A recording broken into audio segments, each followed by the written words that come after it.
The White House said Thursday it has warned Iran against any retaliatory attack on Israel. An Israeli strike last week on the country's consulate in Syria killed several senior Iranian commanders. Iran's supreme leader said the attack in Damascus was equivalent to an attack on Iran itself. U.S. and Israeli officials are now preparing for Iran to respond, and despite differences over the handling of Gaza, President Biden has promised Israel ironclad, that's his word, support against Tehran. CBS News national security correspondent David Martin joins me now from the Pentagon. David, when do we have any sense of what this attack could look like, when it might come? Right now, John, U.S. intelligence is monitoring Iran as it makes preparations for a major drone and missile attack against Israel that could come really at any time, perhaps within the next 24 hours. And by preparations, I mean moving missiles from out of their storage sites into launch position and putting air defenses on high alert in anticipation of an Israeli counterstrike. Now, Iran has said that that attack on their consulate in Syria was the same thing as an attack on their soil. So Iran seems determined here to take the war back to Israel. So we are really at a high-stakes moment here, perhaps the highest since October 7th. Wow. Okay. Now, what kind of capability does Iran have for confrontation with Israel? I mean, could it be this is going to seem absurd, but a measured strike, or what does one expect from an Iranian attack?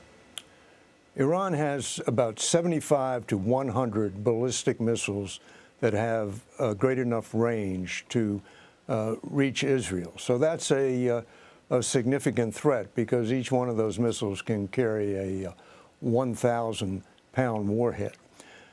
But you have to remember that Israel has a significant air defense. We've seen them use their Iron Dome system against Hamas rockets, and it has other systems called Arrow and David Sling, which are capable of intercepting longer-range ballistic missiles of the kind that Iran might fire. But that first volley is only the start of a battle, because if Iran strikes Israel, Israel is almost certainly going to strike Iran. And Israel, with its American-made F-35 stealth fighters, is certainly likely to come out ahead in an exchange like that.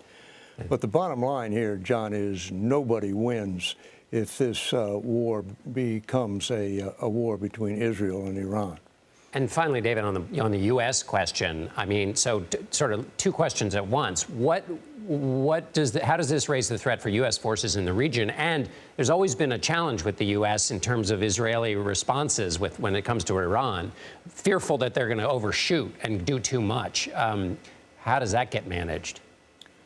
Well, you've heard the president say that in this case, U.S. support for Israel is ironclad, and that means providing Israel with the intelligence and the weapons it needs to take on Iran directly, state to state. Now, in Iran's eyes, that, of course, will make the U.S. and all the American troops who are based in the Persian Gulf, Iraq, Syria, Yemen, not Yemen, excuse me, Iraq and Syria, that will make them all legitimate targets, whether Iran decides to go after them directly or whether it prefers to use its proxies against American troops, proxies like Hezbollah and the militias in Iraq and Syria.